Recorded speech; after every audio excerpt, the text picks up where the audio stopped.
Hey, welcome back, y'all. Young Kings Wrestling Podcast. Celebration, bitches. This is the greatest show. It is. Facts. The greatest podcast ever. Big facts. Hey, man, I've been looking forward to this one, man. I've been so hyped over it because the initial plan was I wanted to get an interview for this. I wanted to get like somebody in the industry give us an interview. I hit up like 15 wrestlers, legends, announcers, etc., etc. Got left on red by every single one. It's sad out here. It's big sad out here. But that leads into my thing of wrestlers being divas. So I want to let y'all know, y'all not famous. Y'all wrestling famous, okay? Oh, listen. But I'm sorry. My situation was a little. I don't know. My man New Jack got like Alzheimer's or something. Cause all right, we let New Jack slide for obvious reasons. New Jack for multiple obvious reasons. We're gonna let New Jack slide. Yeah. It's like New Jack is good in my hood. He was getting back to me like 2 days after I hit him, not even like a week after I hit him up, and I'm just like, yeah, we just try to do an interview. That's all, bro. We still got to get that interview though. You still got to pull it. We gonna still keep trying with that one. I don't care if it's Sunday night at 3 a.m. I will wake up and do an interview with New Jack. Yeah, my job know they're getting the FMLA. I want to be on that episode. Yes, sir. Hey, man. But shout out to New Jack and shout out to the one other. I'm not gonna say his name, but shout out to him too for at least engaging with us. He the only one that responded, and we just couldn't come together with the only one that responded, and now he's a champ. I was just about to say that he a champ now. So what I tell you? Right. The rest of y'all, I ain't seen y'all. I've seen y'all lose. Like, everybody else, I seen y'all lose. Like one of them had got released from WWE during the mass cuts. He didn't answer back. But I seen him back on the indies though recently. But but that just keep playing into my theory that wrestlers are such after StarCast, and I seen how a lot of them kind of snob their head up to the fans. I'm like, you're not famous. You wrestling famous. Like, you can walk the street. People ain't gonna know you.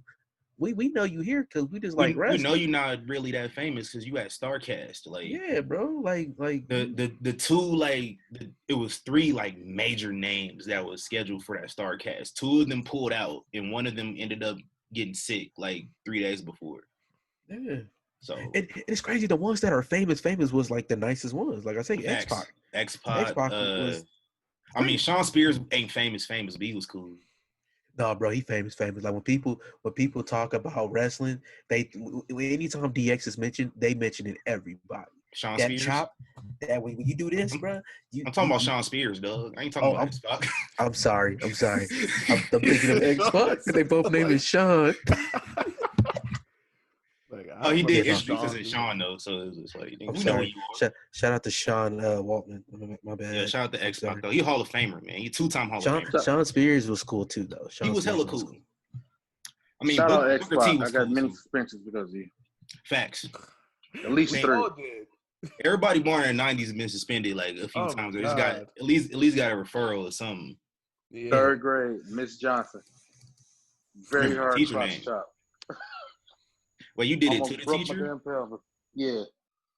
Wow. Wow. That almost broke my damn pelvis. Oh. That's funny as hell. Oh, man. No name, Zay the Goat. Oh, thanks. I wasn't that wild. No, I ain't never did all that. I just did it at recess, bro. I ain't never did it to the teacher. Facts. I'm like, yo, in the halls, outside, I ain't doing it in front of no teachers. Hell no. Oh, you wild. Hey, man. Hey, we got the Young Keys Wrestling promo badness here, man. If you haven't heard our theme song madness episode 29, first, why haven't you? Go and listen to it. But the rules are the same. Same rules we stole from the New Day podcast. We're going to vote, best 2 out of 3. So, we each chose 4 promos from 4 different regions, the 80s, the 90s, the 2000s, and the 2010s. Best 2 out of 3 moves on to the next round until we find out who the best promo all time is. I have the 80s region. Zay got the 90s. Ric with the 2000s. Malik, you got the past decade. So I'm gonna run down each selection, each seed from each region, and I want you guys to give just some brief notes on each one that you picked. So I'll start off with the 1980s. For my number one seed, I'm gonna try to do a Dusty Rhodes impression. I chose the American Dream, Dusty Rhodes, Hard Time for Daddy. Number one seed in the 1980s. What was that good? Was it cool? It was cool. All right, pretty good. 9 out of 10. 9 out of 10. All right, bet. That's all I need. It's cool. My number one seed, Dusty Rhodes, Hard Times. I think this is probably one of the most relatable promos of all time. Because it just, it's hard times. And I'm gonna play it when we get to it, but it's Hard Times, Daddy. That's my number one seed. Number two, probably the most famous Ric Flair promo of all time. You're looking at the limousine riding, jet flying, kiss stealing, wheeling dealing. Woo! Son of a gun. It's my favorite promo from Ric Flair all time. Number three, Randy Savage, the cream always rises to the top, and I am the cream of the World Wrestling Federation. And number four, I have from Dr. David D. Schultz, a promo from him. I'm just not going to get into that yet. Y'all hear it when I play it. For the 90s, Zay selected for his number one seed, probably the most important promo in all of wrestling history. I don't think we would even have this show if it wasn't for this promo, because the industry might have just died if this promo never happened. Austin 316 at King of the Ring in 1996. Number two, we got a promo from The Rock on Billy Gunn shortly after Billy Gunn won the King of the Ring in 1999. We got Ric Flair's victory speech after the Royal Rumble, and we got a Cactus Jack promo, Kane Dewey, during Cactus Jack's feud with Tommy Dreamer back in ECW in the 90s. Zay, yeah, probably. Zay, let's get a brief rundown on the choices you picked, man. Well, like you said with Austin 316, that's just the standard bearer to me. The Rock and Billy Gunn, that's just how you kill a career in 9 minutes in the ring. Ric Flair, just for how the match was, that was just a great promo to end that Royal Rumble, especially him coming in for number 3 and winning it. And then Kane Dewey was just special. That's just, I almost feel like I cheated to put it at number 4. So those are my 4. I got some questions, man. All right, so we had 2 promos. I just want to know why you snubbed these 2. New Jack's Smoky Mountain promo and Booker T's "We Coming For You Nigga" promo at Spring Stampede. Oh God! Why'd you snub those? Rick is about to drink. No, Rick, don't drink nothing. You ain't allowed. We gonna get to you. But Zay, why'd you snub those 2? Man, you know what? If I could do 6, I would probably pick those 2.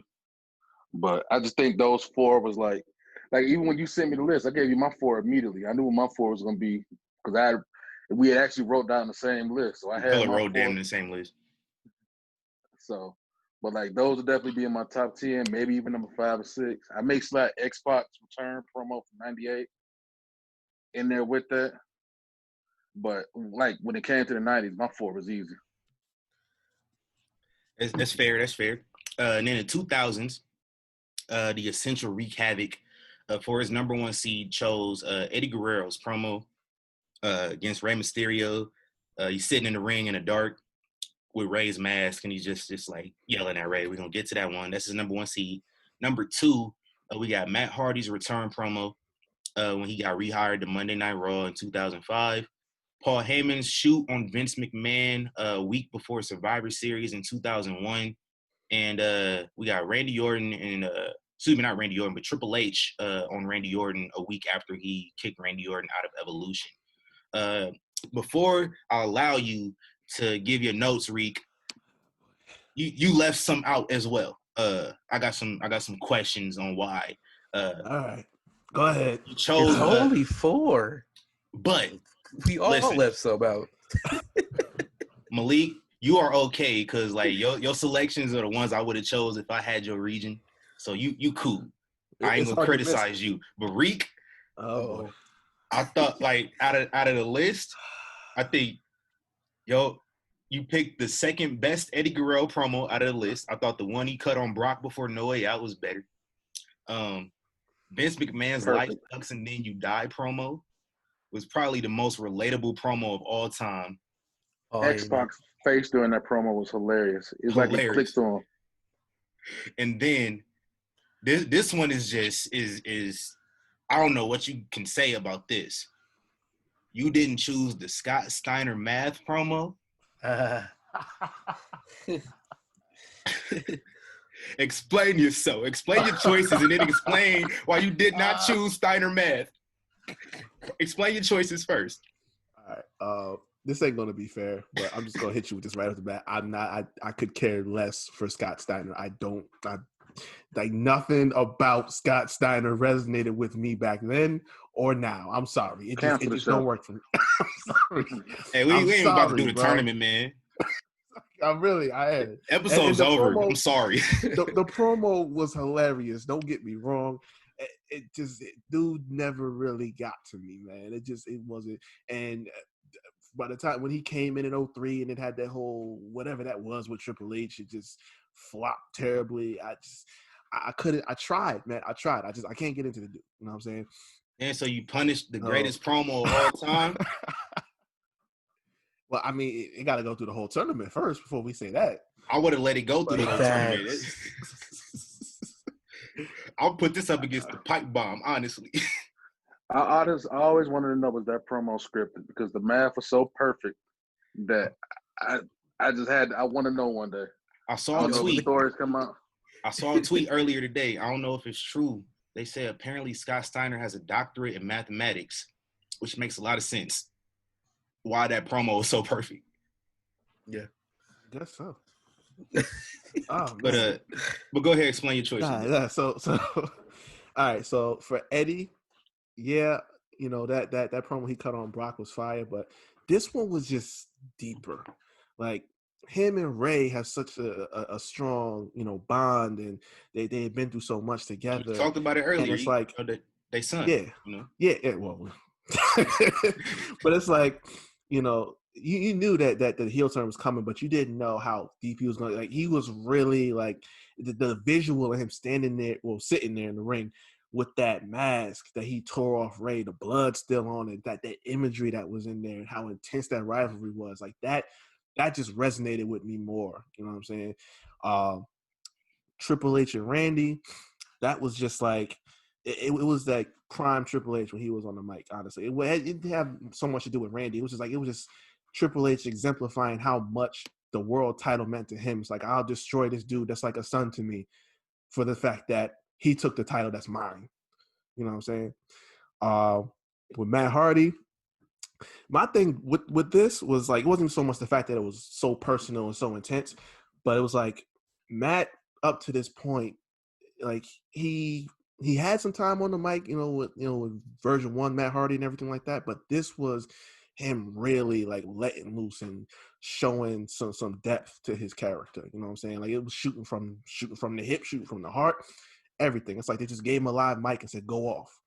And that a lot of times you get stuff like this. So that was great. And then the Paul Heyman one, man, I mean, listen, you talk about a dude bearing his soul. Like Paul sounded hurt, and he truthfully was. But I mean, I don't think Vince ever let anyone get that much rope. I mean, since then, probably, yeah. But up to that point, I think that was about as much line he gave anybody to really shoot on him and let them know exactly how you feel. He was like, yo, fuck you. You took food off my plate, and you took my ideas and everything like that. Like, it was just. Here's my thing with that promo, though, is you literally did the same to your workers just like 8 months prior to that, though. With ECW, so you had like no room to breathe. Yeah, that's true. But Zay, you were kind of opposed to the Matt Hardy promo. What's your words on that one? I seen you posted something on Twitter, but just let the listeners know.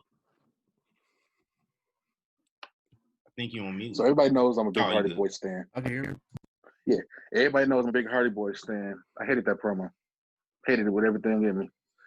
And it wasn't even necessarily like what he was saying. It was like I didn't like that they brought it to the TV. Because me as somebody that didn't know the story at the time, because I wasn't heavy on the internet, I'm just sitting there telling, why is he using it? Is this real? Why is he using anybody's real name? And then, like, back then, Matt promos wasn't as good as he's getting to now. So, like, his voice and inflection didn't really give it me. So, that promo, it definitely wouldn't have been in my top 4. Like, it's not a bad promo. I can acknowledge that it's a good promo, but I hate it personally. See, he also agrees Steiner Math could have been in that spot. It was Number honestly, one. it was the punchline of it. Like, it's either kill or be killed, and Matt Hardy will not die. That just slapped for me. I'm sorry. Like, that really, like, you felt that. Like, okay. But see, even that, it was the way No he limit. said it.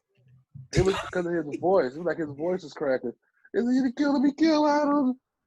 Matt Hardy will not die. Yeah, hey, whatever Matt did to get better at promos, he should have brought his brother along to whatever classes he took. His brother doesn't need promos at all. Okay, Malik. Yes, sir. 2010s, Malik chose CM Punk's pipe bomb. I already knew that was going to be his number 1 seed. It took place just about 10 minutes from me at the Thomas and Mack Center in Las Vegas, Nevada. Malik was in the building when it happened. CM Punk's pipe bomb. I remember being. So let me tell a quick story about when I was watching Raw when the pipe bomb happened. It didn't click to me that I was watching a shoot until like 2-3 minutes into it, and I'm like, oh shit, this is a shoot.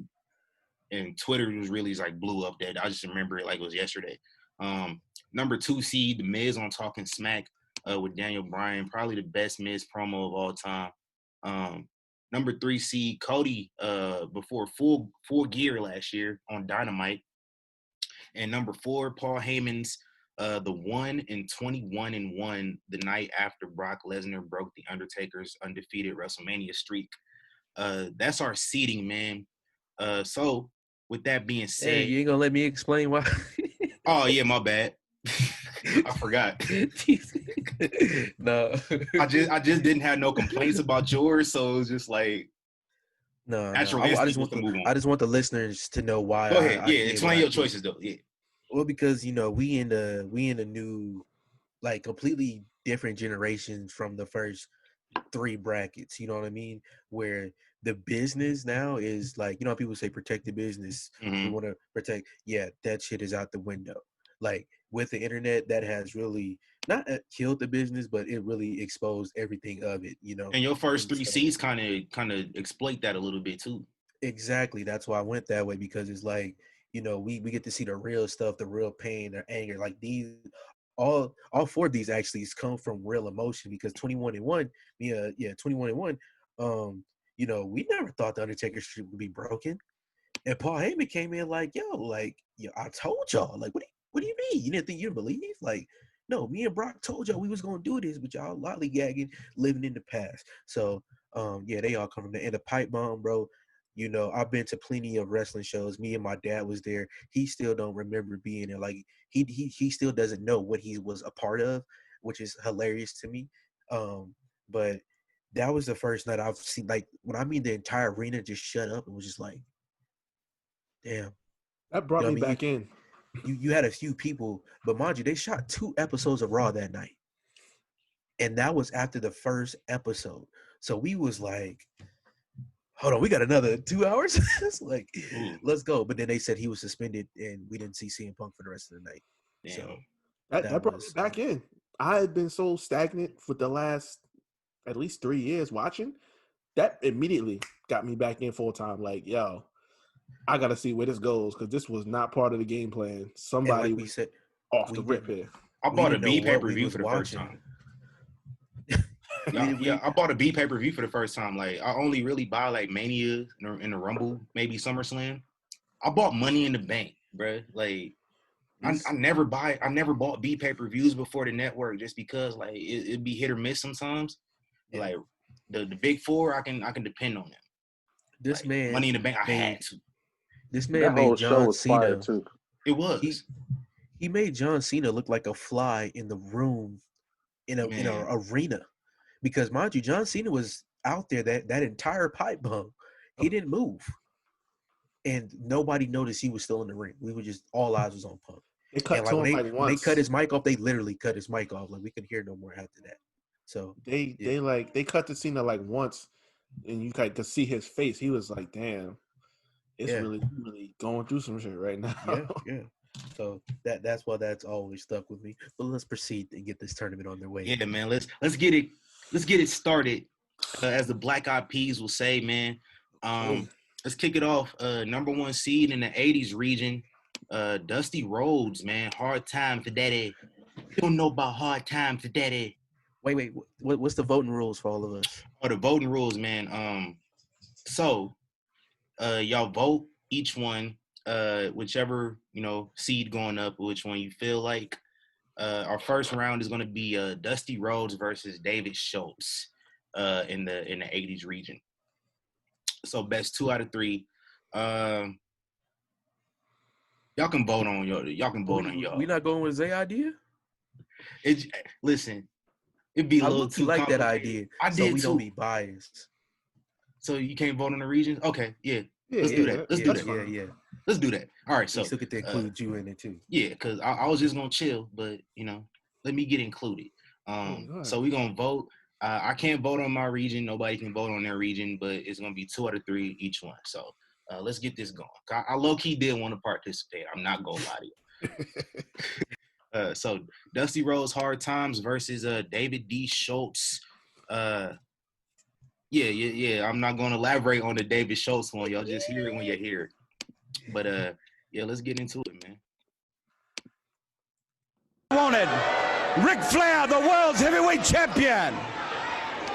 I don't have to say a lot more about the way I feel about Ric Flair. No respect, no honor. There is no honor among thieves in the first place. He put hard times on Dusty Rhodes and his family. You don't know what hard times are, Daddy. Hard times are when the textile workers around this country are out of work and got 4 or 5 kids and can't pay their wages, can't buy their food. Hard times are when the auto workers are out of work and they tell them go home. And hard times are when a man has worked at a job 30 years. 30 years. They give him a watch, kick him in the butt, and say, hey, a computer took your place, Daddy. That's hard time. And he telling the future AI. Slap snacks. That was like 30-something, 1985, 35 years ago. He was had spitting. the preacher breathing on. All right. And sister. My brother. All right, so that's Dusty Rhodes, man, number 1 seed. 4th seed, David D. Schultz. Y'all just listen to it, man. Dave the Redneck Schultz, as the fans call you, you see something like this happen, it's got to be upsetting to you. It don't upset me at all, baby. Let me tell you, I think it's great. You know what I mean? If you're going to go on the hunt, you got to be able to run with the big boys. If he can't run with the big boys, he should get out. He shouldn't come out here. Last time I was in San Francisco, I went downtown looking for a woman. You know what I mean? I wanted a woman. I couldn't find no woman. I found a lot of men that look like women. Now you, Hulk Hogan, you belong in San Francisco. What's wrong with you, Gene? I'm telling you like it is, baby. You belong in San Francisco. That's your kind of place. That's your kind of people, because you've never had a woman, baby. And now I'm challenging you. I'm challenging you right now. Yeah. Yeah. He looking for a woman.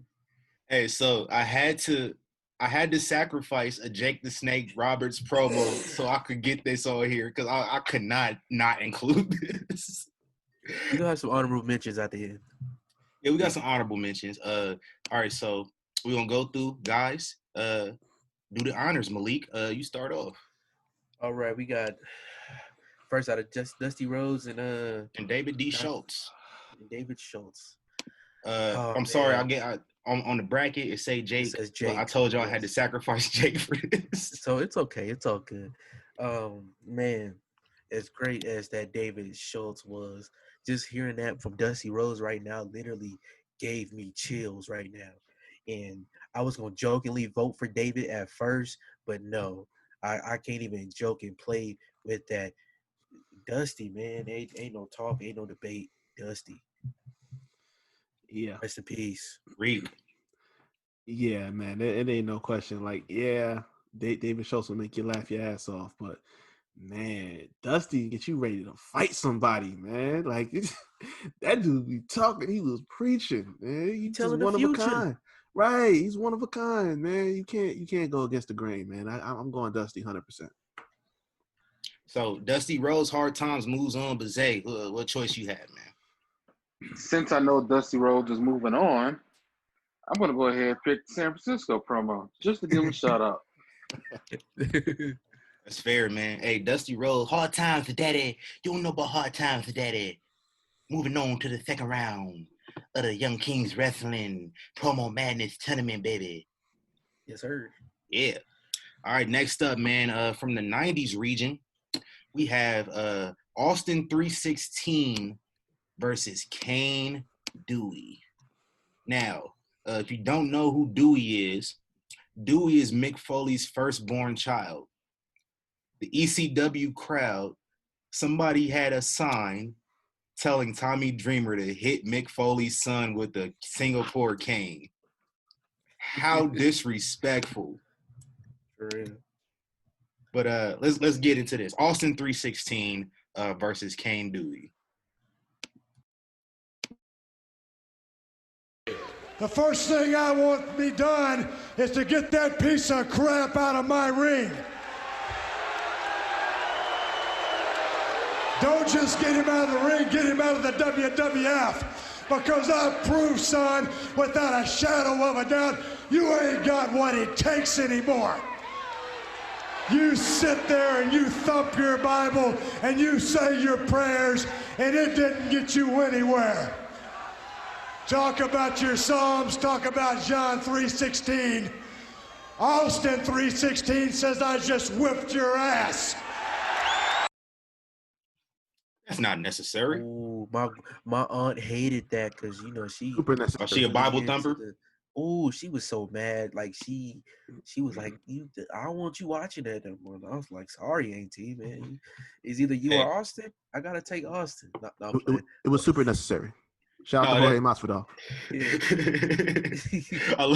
That's my favorite part though, because like you ever seen a video of the New Day like reenacting the promo?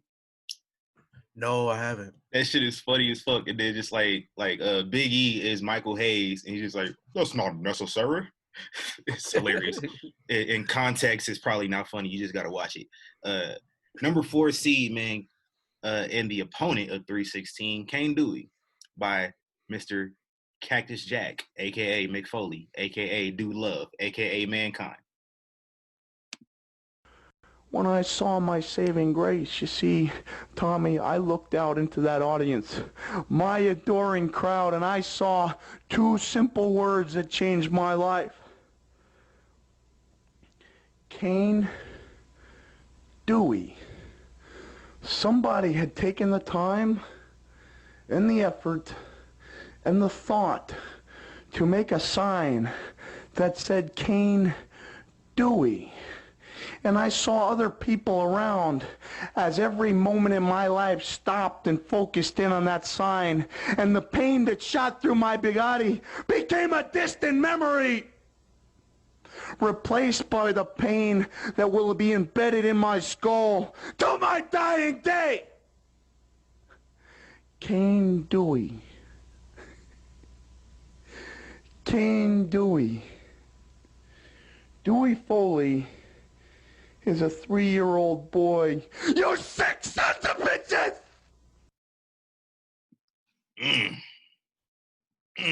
Felt that. Early Mankind vibes. Yes. Shout out to Mick Foley, man. I don't think a lot of wrestling fans talk about Mick Foley when we talk about promos. Like, which here's the crazy part. A lot of people recognize Mick Foley's a great promo. But I think, guys like Flair, guys like CM Punk get a lot of recognition. Guys like The Rock, they get a lot of recognition over Mick Foley. And I just honestly think Mick Foley just needs some more respect in the promo department, man. But with that being said, I'm going to make my choice. Austin 316 says it's moving on to the next round with me. Man, same. Austin 316. Just because that changed the game. To this day, we still see people wear Austin 316 shirts. Got one in my closet. You see celebrities wearing Austin 316 shirts. So, I mean, just for the longevity it's had still in Stone Cold, like, yeah, what it did for wrestling. Like you said, this saved wrestling. You know what I mean? We might not have had this podcast right now. You know, so Austin 316. Even though that what I just heard right there, I heard it earlier, but listening to it now, bro, that gave me, yeah, Mick Foley had something right there. This pains me to do because I know that's your guy too. I met Mick. You're not gonna ride with your people. Had some good conversation with him. That was one of the crowning achievements of my young life. But Stone Cold defined a valued portion of my childhood. Like, I was throwing up middle fingers at a time when I was not supposed to be doing that. So middle fingers and cross chops. Exactly. I can't not pick this. It's too legendary. I love Mick, but I'm sorry. It's 316 all the way, bro. Hey man, like I said before, we probably, like Malik also stated, we probably would not have this show because you look at where the industry was, the WWF specifically in 1996 was floating a little bit. It wasn't getting nowhere. It was just kind of floating in the middle of the ocean. Stone Cold turned that sailboat into a jet ski and got them to land. Turn that son bitch sideways. Turn that son bitch sideways. Yeah. What's crazy is you got the Austin 316 promo and the Hulk Hogan joining Paul and Nash like off in a couple of weeks with each other. Oh, that's true. I never thought of that until now. So probably the two biggest game-changing promos in the industry both happened around the same exact time, and without either one of them, we would not be here. Yep. That's incredible. So Austin 316 is moving on. And so we gonna move on to the 2000s. We got Eddie Guerrero's heel turn promo in 2005, the last heel turn promo of Eddie Guerrero's career, unfortunately, versus Triple H and Randy Orton. All over the country, people have been asking me, why, Eddie, why? Why did you do to Rey Mysterio what you did to him last week?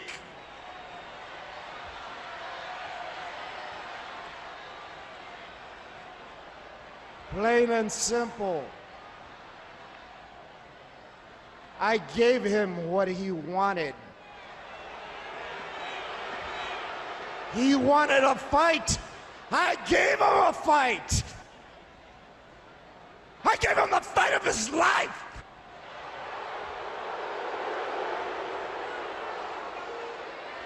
And do you think that makes me happy?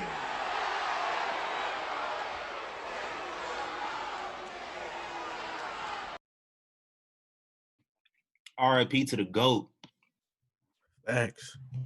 That's my guy, man. And let's move into this Triple H and Randy Orton. As well have been. There's been a lot of talk about destiny lately. I don't believe in destiny. I don't believe life is predetermined. Your destiny is what you make. It's the choices that you make. And for every choice, there's a consequence. Take Randy Orton, for example. Randy Orton made a choice not to be a failure and a disappointment like his grandfather and his father before him. Randy Orton chose to roll with evolution. Randy Orton chose to stand side by side with 16-time heavyweight champion of the world, Ric Flair. Randy Orton chose to stand side by side with the most dominant man in this business, Batista. And Randy Orton chose to follow in the footsteps of the greatest wrestler alive Today, the game, Triple H. And the consequence of that decision, Randy Orton became one of the most successful athletes in this industry today. He was preaching about that destiny, though. Yes, sir. I know you, man.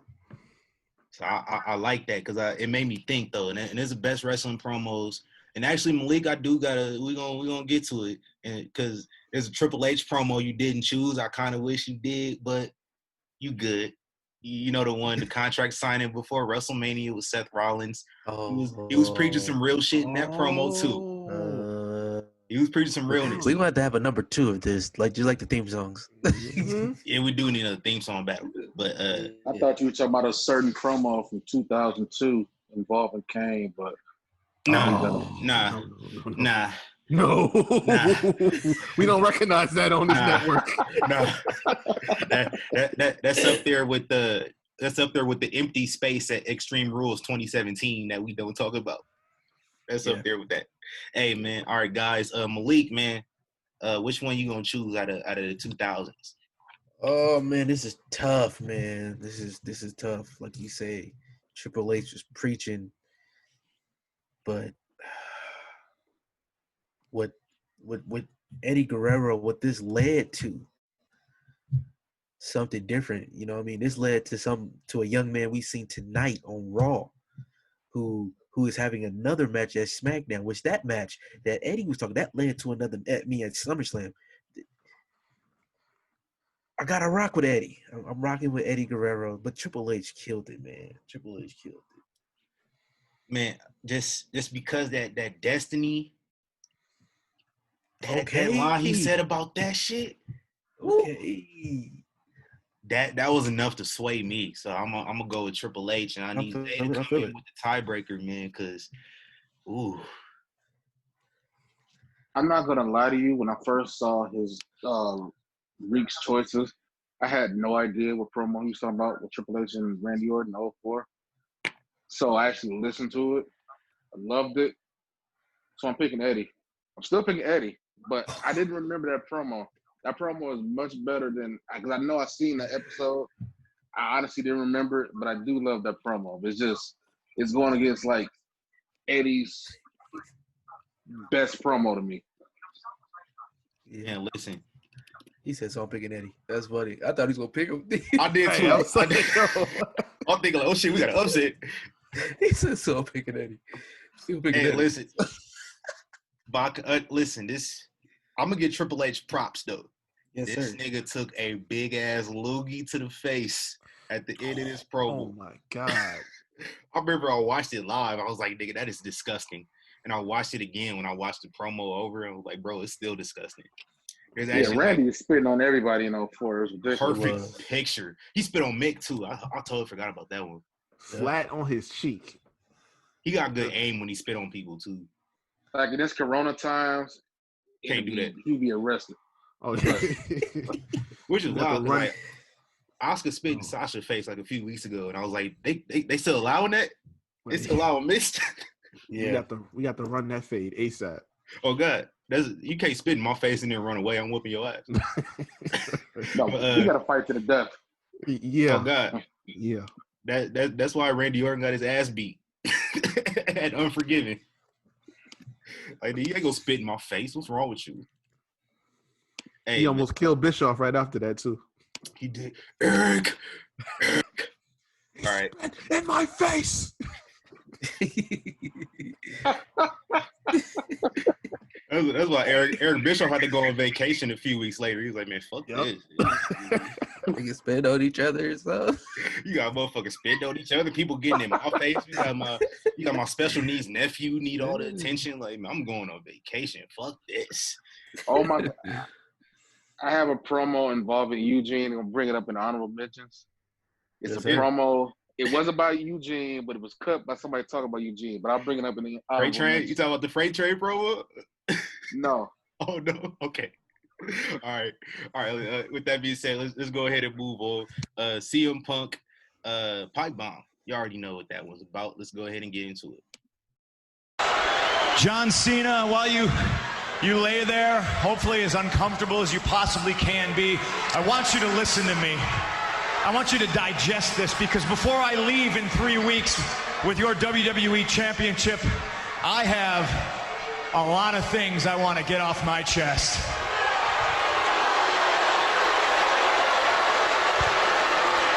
I don't hate you, John. I don't even dislike you. I do like you. I like you a hell of a lot more than I like most people in the back.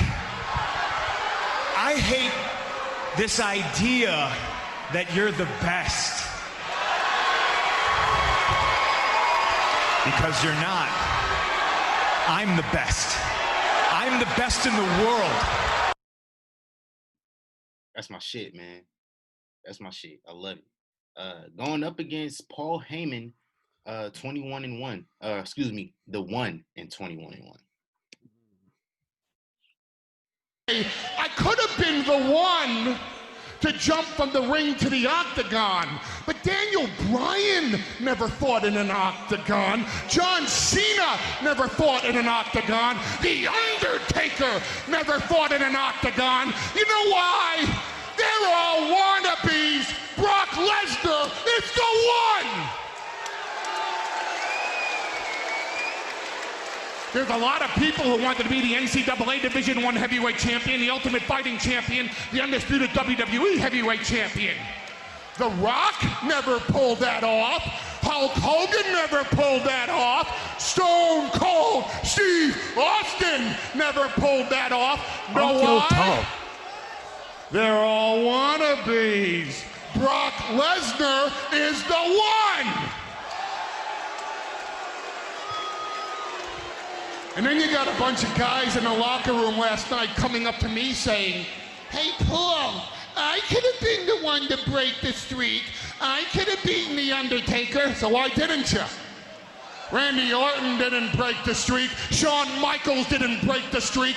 Triple H didn't break the streak. You know why? They're all wannabes. Brock Lesnar is the one, because Brock Lesnar is the one. In 21-1.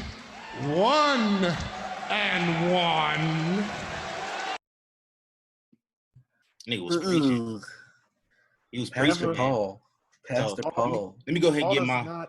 Paul does not cut bad promos. He don't. Ever. He don't. He really don't. Let me go ahead and get my choice, man. These some heavy hitters, man. This is like, ooh. Going up against the pipe bomb, it's giving the pipe bomb some trouble. It's probably take the pipe bomb to overtime in the first round. Yeah, it probably against the ropes. Yeah, probably like if this was a basketball tournament, it would take the pipe bomb to overtime. But pipe bomb just got a little bit more firepower, and the pipe bomb know how to hit their free throws late in the game, and they know how to advance to the next round with me.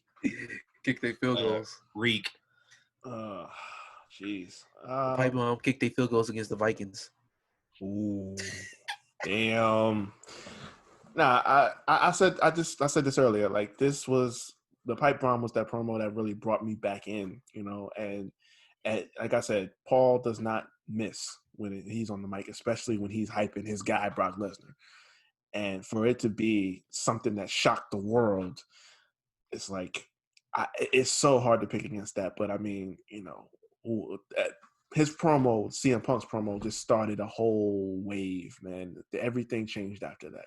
So just off of the impact alone, I got to go with the pipe bomb.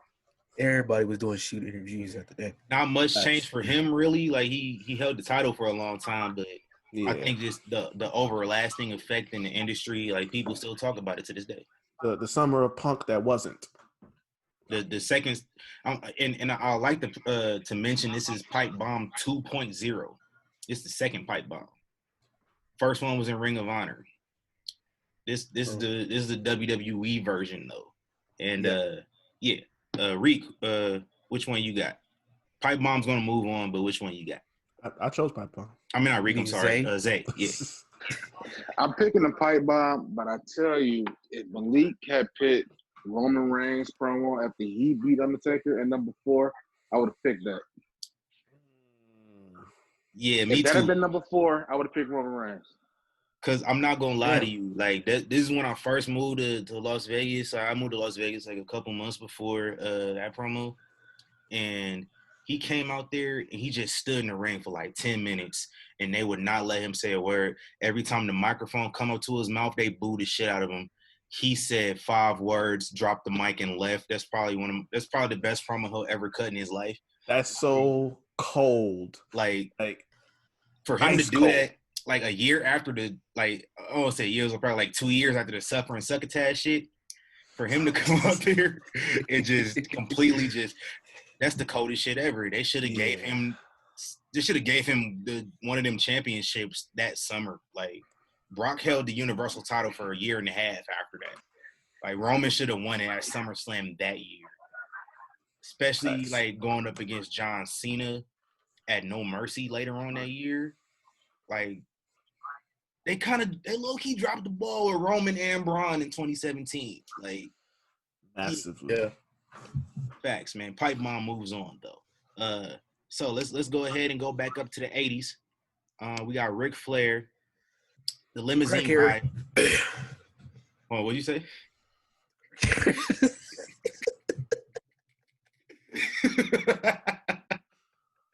I don't know what he said.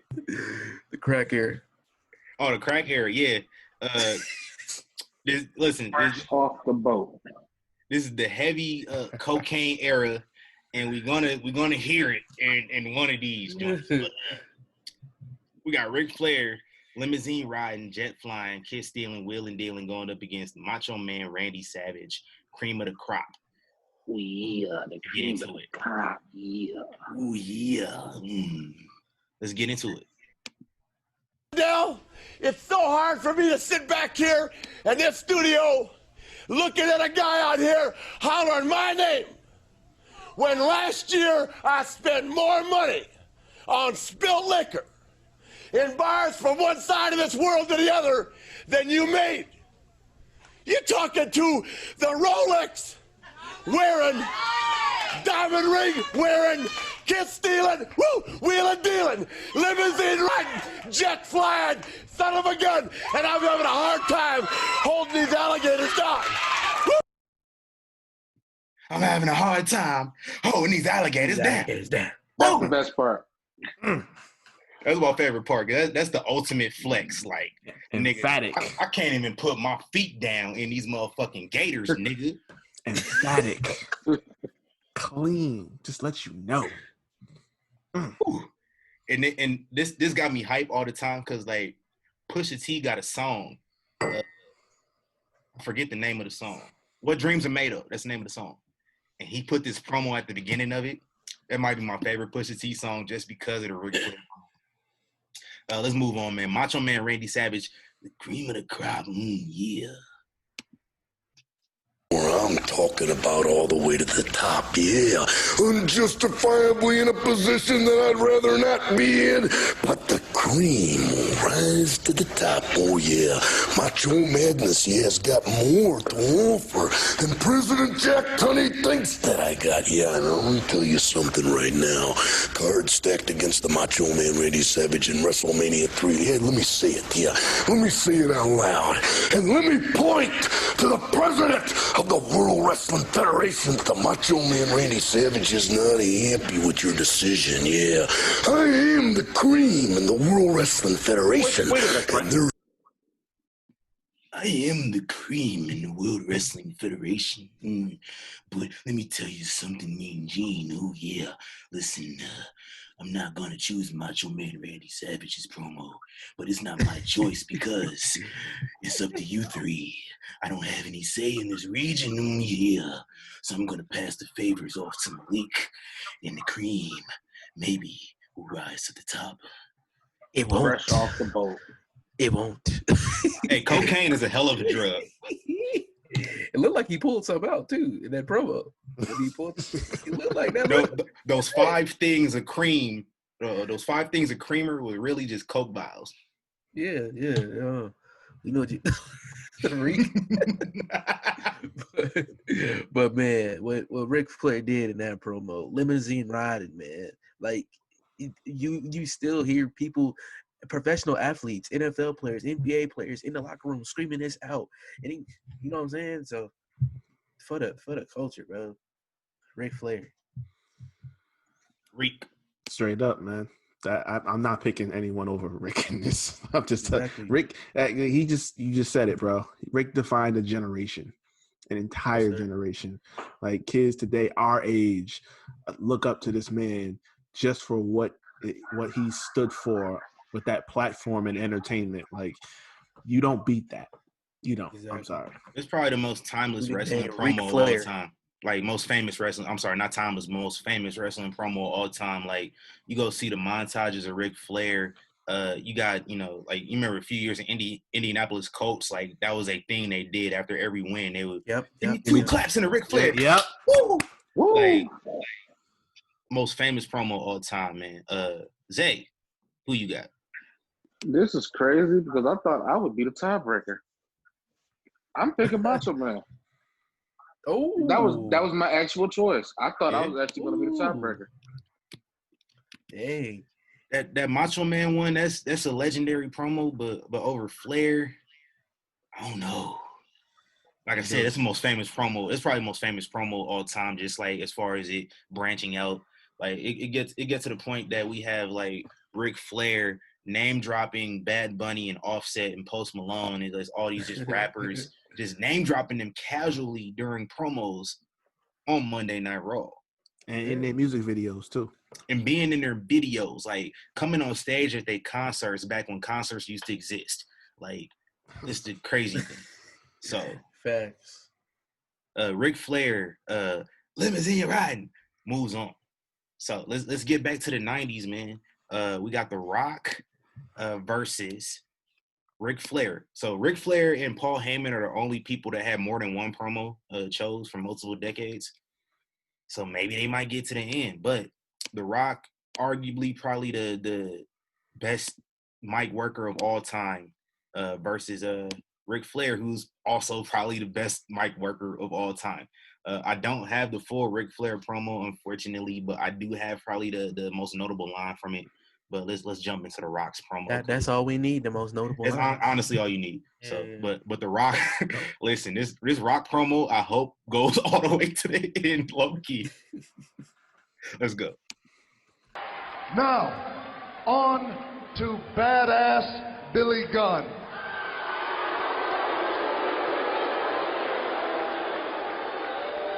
The Rock understands what took place. The night you won King of the Ring, you got down on your knees, put your little hands together, and you said a prayer, and it sounded like this. Oh, dear God. You see, my name's Billy, and I just won King of the Ring, but there's one problem.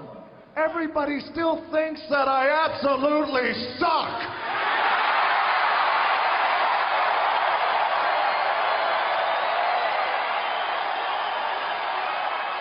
And then at that point, Billy, your house started to shake, the heavens opened up, and God himself spoke to you and said this, Bob, but my name's Billy. It doesn't matter what your name is.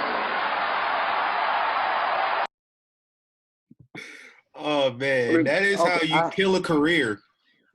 I have to talk about 9 this. minutes. Go ahead. He did Billy Gunn so bad that Edge actually piggybacked off this 2 years later and added to it when he won the King in the Ring. Like, no, we still own you 2 years later after the fact, nigga. You was Billy Bitch Steaks out here. Real quick. What was worse? Me, hold on. I'm sorry. Me and Zay been watching like 2001, and it's like fail. 2001 is an up and down roller coaster. But go ahead, Reed. Who got buried worse for the promo? This or Stone Cold on Lance Storm when he just started calling him boring? This boring. I'm gonna say this one because Lance Storm wasn't in the middle of a huge like push, close to being main event push. That's true. That's true. I'll give you that. Yeah, Dwayne would have to see my fade after this promo. Like, I was waiting for him in the gorilla position. Like, what's good? We gotta throw it. killed the man's career, high key.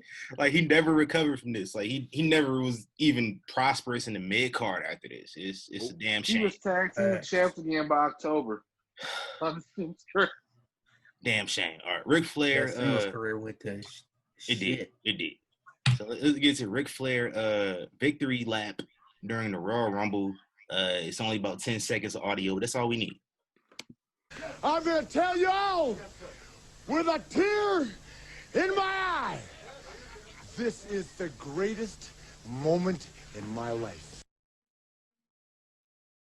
I mean, yeah, you won the WWF Championship for the first and only time. Of course it is. Sell that match, Rick. And an underrated Royal Rumble performance, too. Yes, sir. But I'm gonna get that to The Rock, man, because like I've rewatched this promo over the past couple days like several times, and I die laughing every single time. That's how I know it's good. Yeah. I'm giving it to The Rock, man. My name is Billy. Yeah, same. I'm definitely going with The Rock. Clean sweep, man. Clean sweep from sir. The new owner. If I'm not mistaken, that's the first time he used "It Doesn't Matter" too. I think that's the first time he used that in the promo. Damn. Yeah, I think you might be right. So it's definitely moving on then. So that's actually a classic promo that I don't think a lot of people really put up on the pedestal. So I was thinking that when I was watching it earlier, I'm like, is this the first time he put it in? I didn't know. But yeah. I thought it was Jericho. Yeah, this is before. It was a few months later. It was like a couple months after Jericho, though. I mean, a couple months after Billy was Jericho. Like Jericho debuted in August, and like it was actually maybe like a couple weeks actually. Yeah, Billy had to be like late July. And Jericho debuted in August. It's not even the week before. They were very close, but Billy was first. That's right. Yeah. Damn, killed that man's career. So we full. You know, we got the sweep with The Rock. Dwayne The Rock Johnson goes on to the next round. So let's get to these 2000s, man. Matt Hardy's return promo on Monday Night Raw, going head-to-head against Paul Heyman's shoot on Vince McMahon on SmackDown. Let's do it. As I wait for my stuff. You that may not know my story, I want to catch everyone up to speed. I was involved in a 6-year relationship with Amy Dumas, better known as Lita.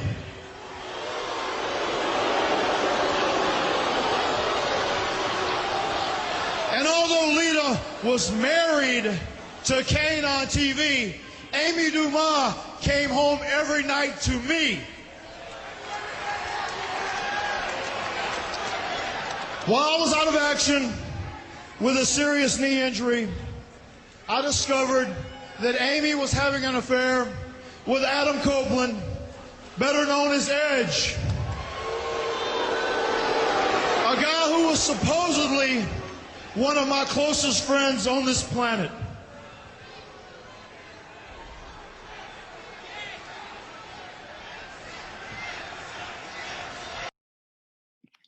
Nigga wasn't really your friend for real. At that time, I legit hated Edge as a child. I'm like, bro, me too. Which is crazy. I loved Edge though. I was like, I did up until last but I was mad. I was mad at Matt too though. So I'm like, man, fuck her, man. Matt Hardy, bro. Go get somebody else. Hey, Matt Hardy hairline was struggling in his promo too, by the way. That's all. I was looking at it the whole time. Oh God, he was dumb stressed. I'm watching it like, bro, man, this dude hairline struggling. Did y'all ever see that Twist of Fate documentary they had? Mm-mm. Like he explains the whole story of what went down. Like they really get in depth into that situation, and it was really messed up though. Like this man left his push on SmackDown, the Virgin One, to be with her, and she did that shit. Like, oh, that's ground. So you, bro, I really I would have put played hands. it up. That would have been hands. I would have been mad. Facts. That's hands, really. Facts. Hey, let's get in this Paul Heyman shooting on Vince McMahon. Probably one of the first like Vince McMahon shoots on air on WWE television. I was down on my knees because I know that you're used to men kissing your ass, Vinny. And every time you walk in the back there's Patterson and Briscoe. Oh, what a great idea you had, Vince. You like men kissing your ass, don't you, Vince? Huh? Because that's what you're all about. A billionaire. The billionaire, Vince McMahon. The creator of sports entertainment. I've waited so long to see you face to face like this. And I've waited so long to tell you to your face that I hate your stinking guts. But it's not just me. It's your children that hate your stinking guts, Vince. And at Survivor Series, your children are gonna do to you what I have waited my whole life to see somebody do to you, Vince. You are, so help me God, the most disgusting, vile son of a I've ever seen in my life.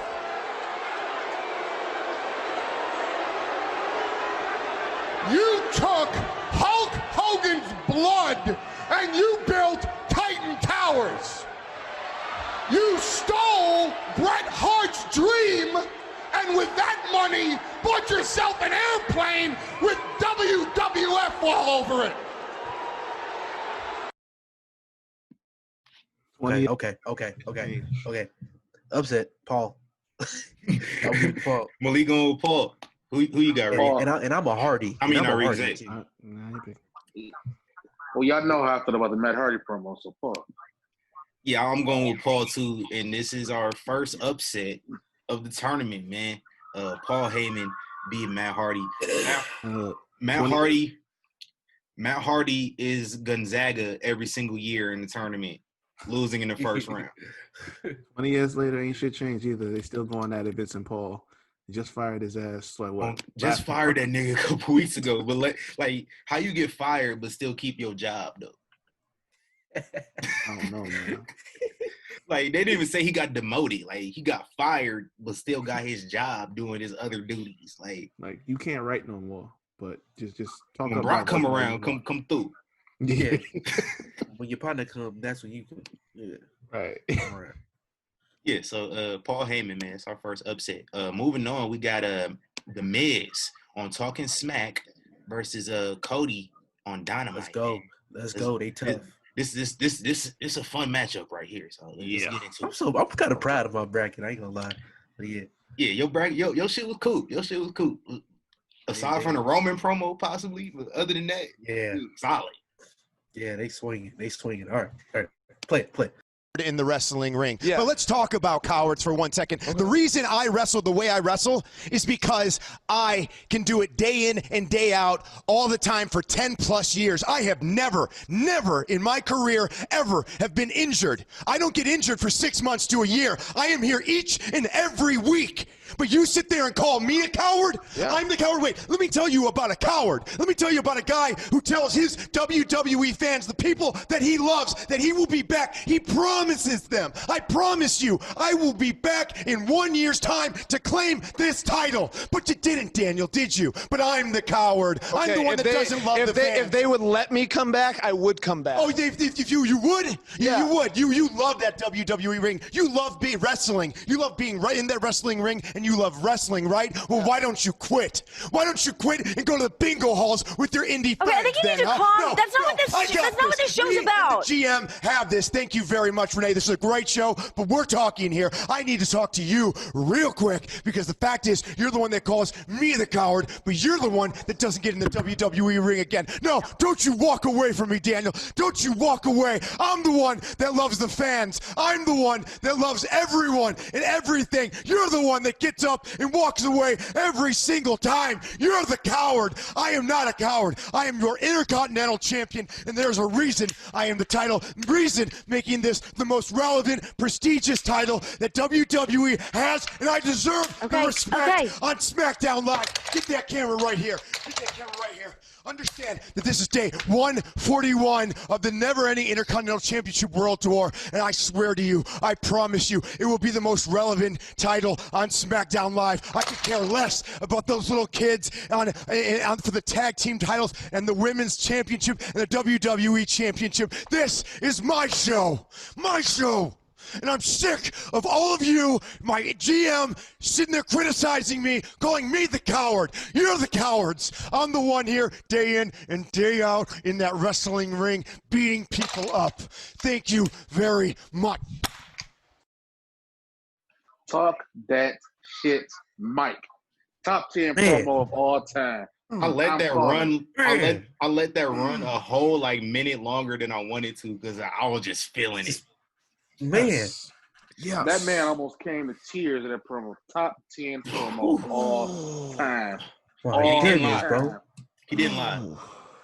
He did not lie. He did not. He did not. Yo, and that brought Daniel Bryan back too. We could think about that too, because Daniel was like, "Yo, I gotta get back in the ring to finish this off." Brian went backstage and talked to everyone at WWE and said, "If you don't give me my right now, I'm gonna run this nigga's fade on camera right now. If y'all don't get back in the ring." He went to Gorilla for real. He went to Gorilla all right, what can I do to get back into this ring? Because fam, we gotta pay this off somehow. Yeah, and they haven't paid it off yet. I don't think so. We still got time. All right, let's get into this Cody Dynamite just before Full Gear last year.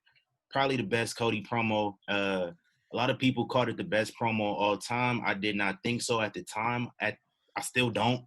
Now that some months have gone past, but this is the equivalent of his dad's Hard Times promo. For sure. Let's get into it. It's about my father. Well, you call me an entitled millennial, I call you a carny succubus, because the dirty secret about you, the dirty secret is you need this generation more than it needs you. And you've surrounded yourself with impressionable youth. This isn't about my dad. This isn't about the dead. It's about the living. It's about my mother. It's about my sister. It's about my wife. It's about the 14 years it took me to go from undesirable to un-goddamn-deniable. And the crowd made that. The crowd made that. But listen, my dude shed a tear. I don't even know how to pull on them heartstrings. Man, he learned from his pops. But like I told y'all, man, I don't. It ain't up there with me. The Miz, I'm a Miz stan, so I might be a little biased. But Michael, okay. but Mike from the real world is moving on with me. Ric, who you got? I'm gonna tell you something, man. For so many years, I couldn't stand the Miz. I never took any stock in him, and I didn't see him as legitimate. It took until 2014 before I started to kind of turn around. But this promo, I forget respect. I got love for Mike the Miz Mazandon after this, because it's just it was. I started questioning how much of it was work, how much of it was a shoot, because it was really motion in that. It wasn't written either. No, it wasn't. Yeah. And I know, because I had heard him talk that's not the first time he's heard that. He wrestles soft, he wrestles cowardly or whatever. He'd heard that before, so that was real frustration. So it's for him lacing into, especially to a guy like Daniel Bryan, I'm like, yo, nah, this is real. I if nothing else, I gotta respect that. So this wins easily for me. I'm sorry, I'm taking that. And I love Cody, but nah, man. So the Miz moving on, but Zay, who you got though? Mike the Miz, first of his name, does not get slandered in his household. Damn. At all. He made a Nas song fire WrestleMania 27. Thank you. I am a known Nas hater. Thank you. To my core. Thank you. This man made me actually excited to hear a Nas song, to the point where I was just like, he won at WrestleMania. I wanted him to win anyway, just because it was the Miz, and John Cena that had his time. Listen, I've been a Miz stan since Tough Enough. I wanted him to win Tough Enough when he was going up against Daniel Puder in the last round. I wanted him to win. He didn't, unfortunately. He still got the job. He has a way better career than Daniel Puder could ever dream of. He got the baddest woman to ever step foot in the WWE ring. And she checked him the other week on the show. To get it. Bite your tongue, sir. Bite your tongue, sir.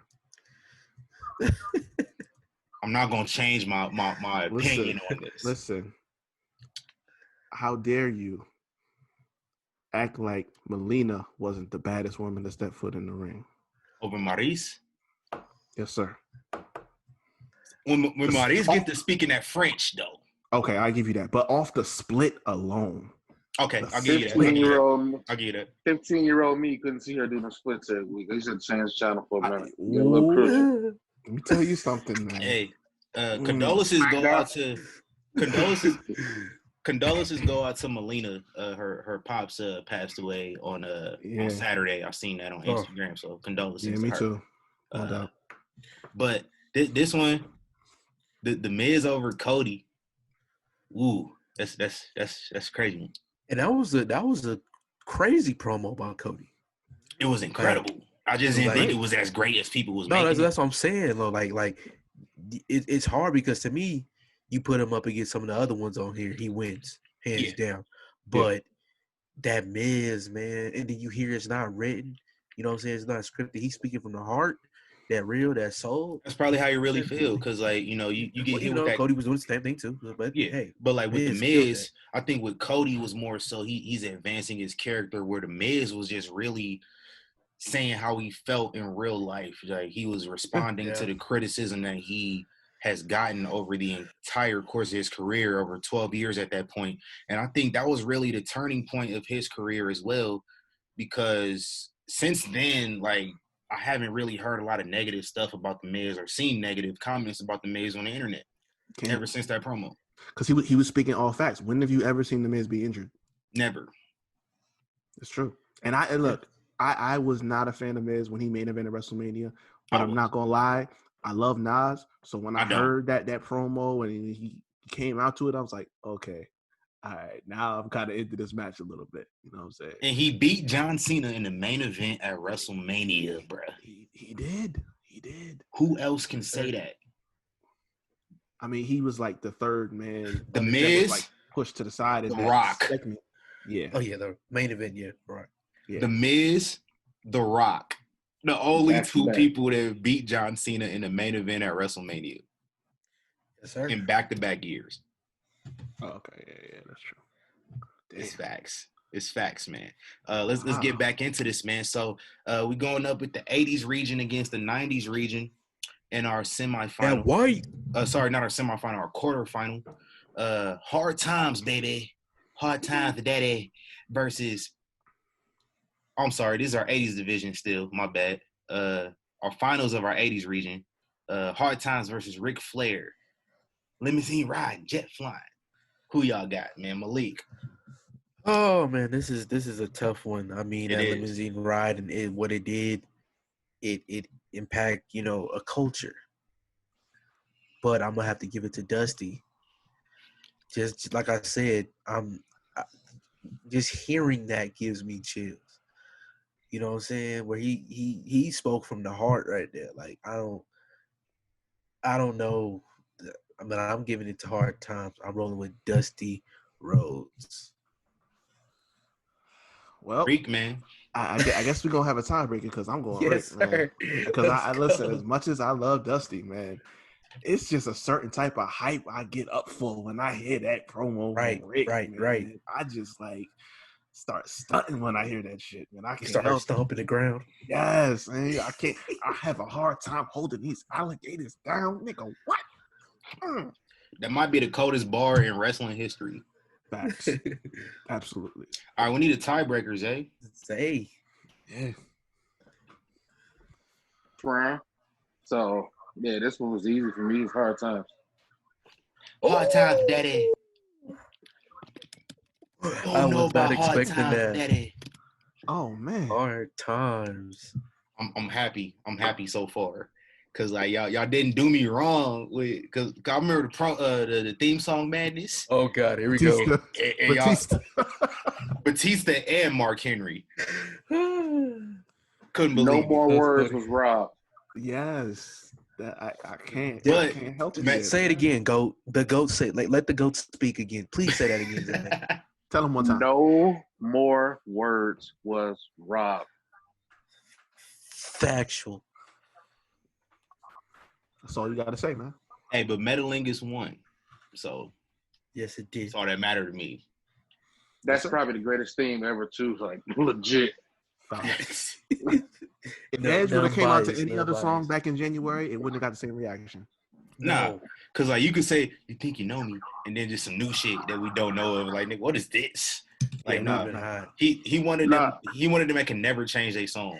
Who is the woman that said that? You think you know me? Because her voice is classic. She getting more royalties than the Maybach music girl. For real. Because that was her thing for like 3 different versions of his intro. Yeah, straight the Rob Zombie joint. Back. Yeah, that Rob Zombie joint was fire too. That shit was fire. It was. Yeah. All right. Before we move on, I'm watching the episode of SmackDown from 2016. The episode that the Miz did his promo on. I just had to turn the episode on, and Baron Corbin still got hair, and he got his hair in a ponytail. It was funny to me that happened. Let's move on. In the 90s, Austin 316 against my name's Billy. Malik. I'm gonna go first. I know. I told you to go first. We gonna have to shut up. But man, I can't go against Austin 316. I just can't. I can't. I just can't. So Austin 316. No more words for me. Get it? No more words. I can't go against Austin either, just because I would not. I'm leaving the show. I told y'all, man. I told you I would not be here right now doing this show. We Batista Zay. I'm leaving the show. Hey, but how you get mad that your own number 1 seed moving on to the next round though? Right, go. Come on. Sometimes you pick Duke because they're the favorites, but that don't necessarily mean you want them to win. Sometimes you need UCLA to win. That's true. That's true. Oh man, that's funny. But Rick, man, we need your pick though, just regardless. Yeah, y'all already know. I was one of those people that couldn't pick between Rock and Stone Cold as a kid. I loved them both, but it's 316. You already know. I was not one of those kids. I went with the guy that was black.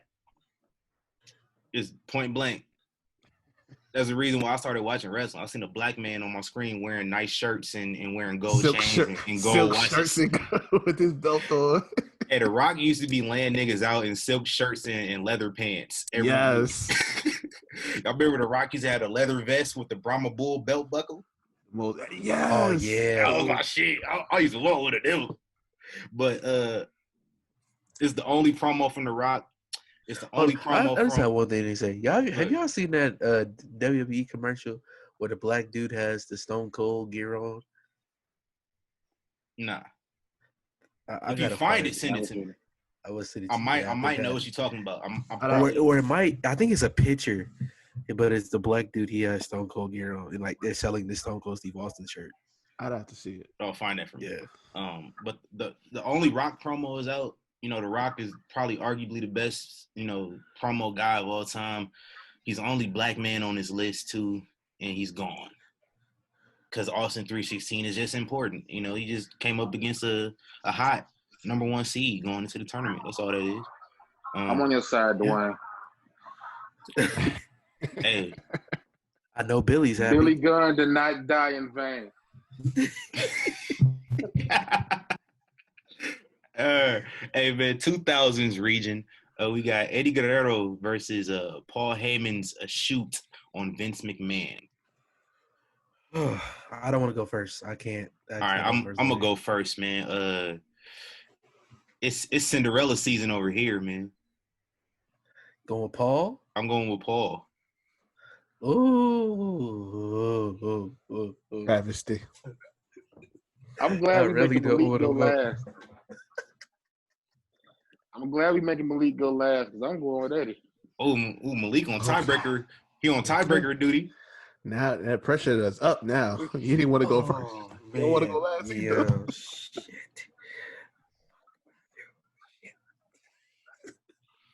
Right. Who you got, man? Just do what's right, bro. Just do what's right. Dominic, I'm your puppy. Oh, man. That Paul was great, man. The 15-year anniversary of that was just like a couple days ago, too. Yeah. Yeah. Well, if it was a couple days ago, I might have would have pitted it. But I'm going with Eddie, the GOAT. Rest in peace, Eddie Guerrero. I'm going with Eddie. He's moving on. Man, so we gotta do that to myself no more. We got the number 1 seed from a mid-major moving on in the tournament. We got the Wichita State of the early 2010s going on. Eddie Guerrero moving on to the Final Four. Shocker, because coming up with this, I was not thinking it was gonna make it this far. I thought all the Ric's choices were bad, pretty much, but. Okay. You didn't pick Steiner Math. I was upset. You take your 66 and 2/3%. Of his 75% of his list being wrong, you have 141 2/3% of us having the right promo be number 1. So you should have picked Scott. Oh man, 2010s. We got the Pipe Bomb versus the Miz on Talking Smack. Both of these swept, by the way. I'll go first. I personally couldn't choose. You can't choose. No, like even if I could, I couldn't choose. I'm not mad with either one. Go ahead. Miz. You got Miz? One for Miz. What you got, Ric? I'll go last. I'll take that pressure if necessary. You know what? I'm gonna pass the buck to you. I'm gonna go Punk because I can't. I'm stuck. Okay. I'm stuck. Okay. Just because I want this Eddie promo knocked out in the next round, and I know this one for sure is gonna get it out of here. Pipe Bomb. They both would have got it out of there. Honestly, I just want to throw that. That's true. Yeah, I was picking Miz next round too. It's true, but I just wanted to guarantee.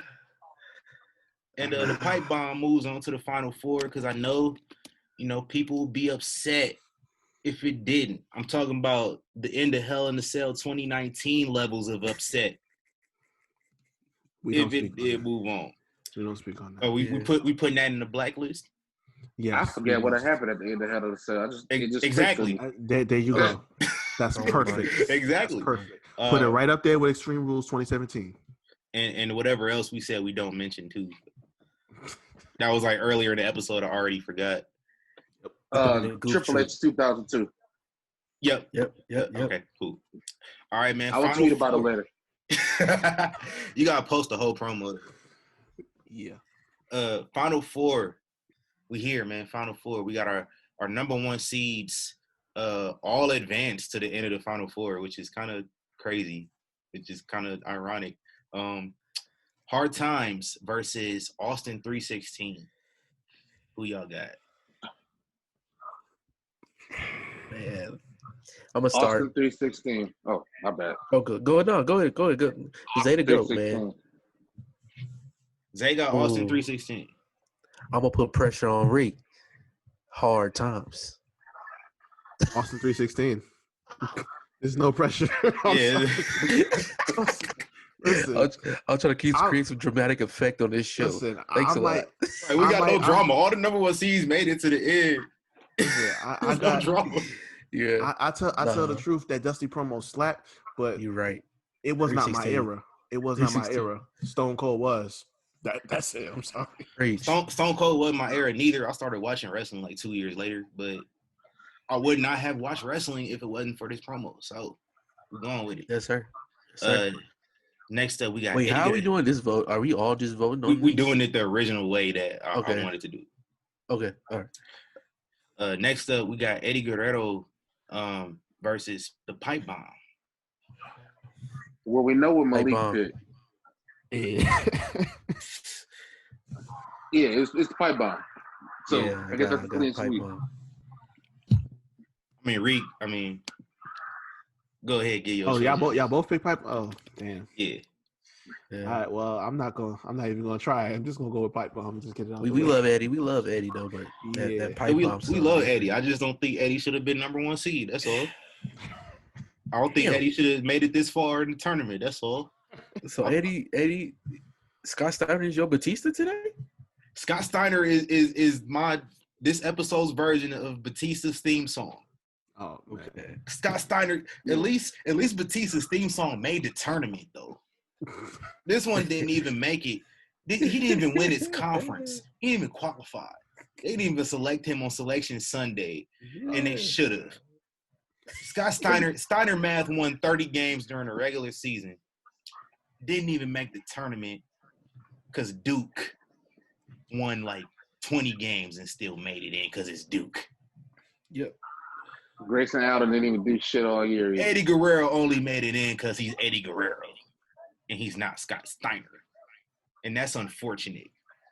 It's Reek's words, not mine. Reek left out the greatest promo of all time because of 1 year of Scott Steiner's 30-plus year career. That's unfair. But I digress. Had a better career. This is the we're gonna turn this into a thing. It's what grinds TC's gears. Theme song. It was Batista.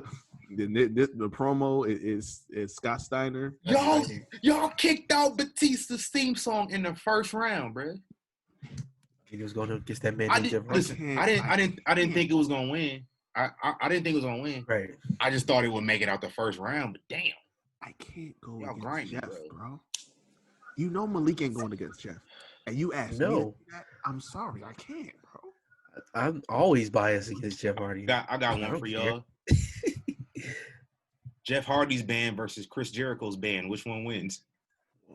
Chris Jericho band only got one hit. Jeff Hardy's band got no hits.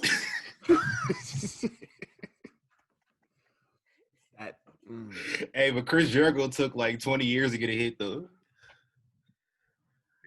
And Judas slept. It took 20 years for him to find his way. Man, I'm rocking with Jeff, man. Don't ever disrespect me. All right, man. I plead the fifth. That's a toss-up. I ain't never speaking bad about Jeff Hardy. Unless he do some stupid shit. I don't even speak bad about him then. Yeah. That's fair. But get an Uber. Just throw Facts. that out there in case you're drinking tonight. All right, Jeff man. Jeff is like my puppy that pees in the living room. He's just so cute, and I'm not going to stop him. But I don't want him to do it anymore. Zay the GOAT.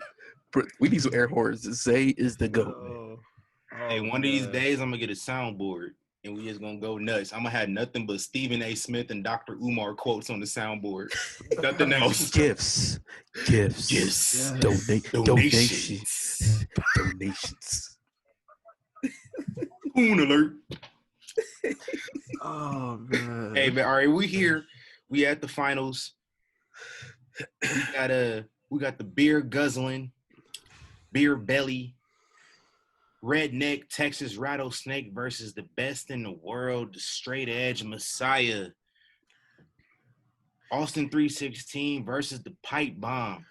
Hold on. After this is done tonight, whoever wins, we're gonna put up a poll tomorrow with these two. Y'all let us know who y'all think, and on Instagram and Twitter. So just to get y'all opinion on it. For so, sure. Yeah, we're gonna do that for sure, man. Because because during our promo for the episode, man, a lot of people said these was the two best promos ever. Yeah. And shout out to the people who commented under my post today. That the post you did today for my selections. It was they had some real good ideas in there. So surprisingly, a lot of people chose The Miz. A couple chose Cody. So it wasn't biased at all in there. It wasn't. It was fairly even because I definitely thought a lot of people would lean Pipe Bomb and then second Cody. So I was glad to see The Miz get a couple mentions there. But yes, sir. We hear me, and we're not gonna allow Malik to vote on this one because his number one seed made it. And just because he was there, I mean, listen, you were there. Yes. If I'm not mistaken, Zay wasn't there during Austin 316. So he was there in spirit. Wasn't in the street. Because of Malik's it's all good. Malik's familiarity, Malik's bias towards a pipe bomb. I was in the room. I felt the energy, man. I felt the energy. I'm a vote on this one. I'm gonna vote last. I'm gonna be the potential possible tiebreaker if necessary. If necessary. So, Malik, thank you. You're no longer needed voting on this episode. Damn. You are the weakest link. Goodbye. I got kicked off my own show. That's wild. Got kicked off his own show. That's crazy. Ric, who you got, man? Austin or Punk? Damn. I need everybody to like play that Who Wants to Be a Millionaire music. That's all that like that deep question. R.I.P. to Regis Philbin too, by the way. I don't think we mentioned that. Regis was very prominent in the wrestling industry back in the day, man. Yeah. Shout out to the homie. Oh man. So yeah, I said this before, man. You know, the pipe bomb was the promo that brought me out of the woods when I was really not committing to watching my wrestling on a regular basis. You know, so I got so much love for that promo. But I would not be watching wrestling to begin with at all if it didn't start with a certain beer swelling, drinking, stone cold stunning SOB known as Stone Cold Steve Austin. So I am submitting my pick for Austin 316. Yes, sir. Yes, sir. Mr. Kraft. The whole government. Just half of it. This is interesting because Austin 316 is my number one seed. And I'm only going to do this because I think TC is going to vote the way I want him to vote anyway. I'm going to say pipe bomb just to make it interesting. My real choice is Austin 316. But I'm going to say the pipe bomb just to make it interesting. I don't want to pick my own. So, I love. Are you gonna do like you did last time? Just play the promo that you want? Ooh, I should do that. That. Because so I already said my case with the Austin 316 promo. I don't think we would be here in general if this promo didn't happen. With the pipe bomb, I don't think we would be here like covering a lot of the stuff we covered on this podcast if it wasn't for the pipe bomb. So I think these are probably the two most important promos of all time. One of these promos really shifted the industry in the 90s. The other promo, I think, had a trickle effect on the economy of the industry right now. I don't think there will be any AEW if this promo never happened. Because I think a lot of the times, a lot of the stuff CM Punk was saying in this promo is still relevant 9 years later. Like, not much really has changed from a lot of the stuff he was talking about. You know, Triple H ain't a doofus son-in-law really at this point. He probably got the best wrestling show, you know, in America right now. I'm going to just play the promo, guys. I'm going to just play the promo, y'all, because I don't know who to choose. So I'm going to let the soundbite do it for y'all.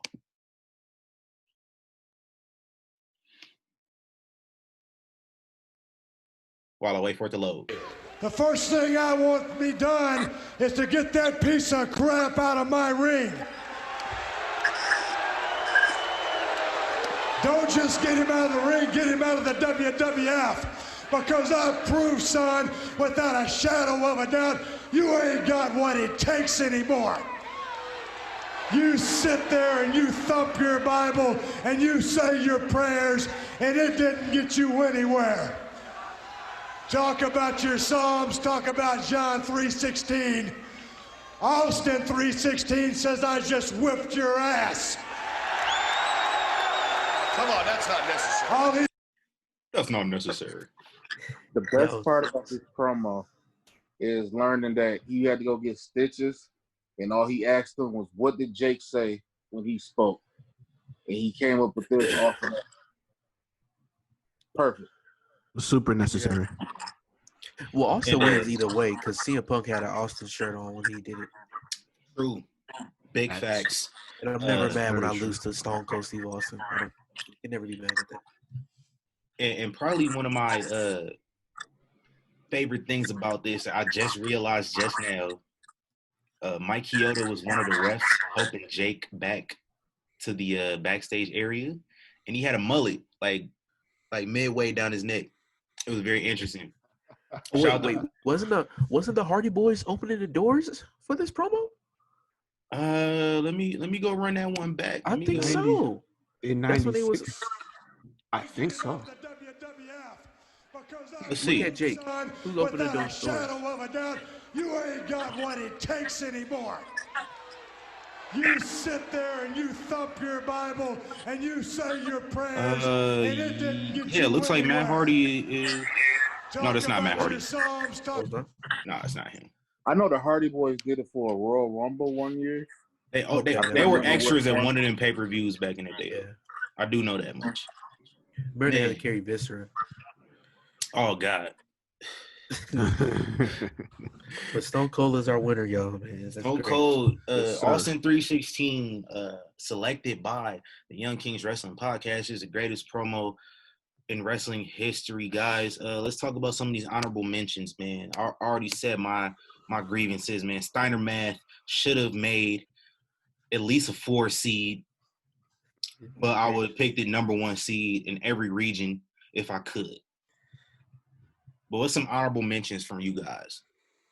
I want to throw one of my decade. I want to throw EC3 out there from Evolve 61, I want to say. He just shot on WWE, and this is before he went back. Mm-hmm. And the other guy that was in the ring with him is now the WWE champion, which is funny. Drew. Yeah, so I'll do that one. Paul Heyman, One Night Stand. I'm surprised. That was one I was surprised I didn't see it here. Who had that one? Reek? Yeah, I was thinking hard on that one, but then the one he cut on Vince, it was just like, yo, that one was had more emotion in it or something. I was feeling that more. Yeah. But yeah, that's just what I got. My honorable mentions. What about you, Zay? What's some honorable mentions you had? From the 2010s, I'm gonna say CM Punk, the promo he did with The Rock. Your arms too short to box with God. Because it's not even that part of the promo. It was the first part before they went to commercial, where he was shooting how underutilized Brodus Clay, Tyson Kidd, it's a couple other people he named, but I remember those two by name. And then The Rock came out, and when he said that line, I was like, yo, that's like the hardest line I've heard in the ring in a promo ever. That honestly made, like, I knew The Rock was going to win at the Rumble, but I, like, after that line, I was like, man, Punk might. I would have did it. This is one I don't even think was on the list, and I just remember this because I just happened to watch this episode of Raw like a week ago. Triple H had a last man standing match for the title. No, it was a 60-man Iron Man match for the title with what's his name? On Raw. And Eugene somehow snuck into the building and cost him the match. So the next week, Triple H came to the ring. William Regal? Yes. Yeah, that was on the list. I missed it. And William Regal came out and cut that promo, and that promo was so fire to me. And then he got his ass. William Regal's promo was fire, but like Triple H just doing nothing but just yelling Eugene's name out for like 12 straight times was just wild. Eugene.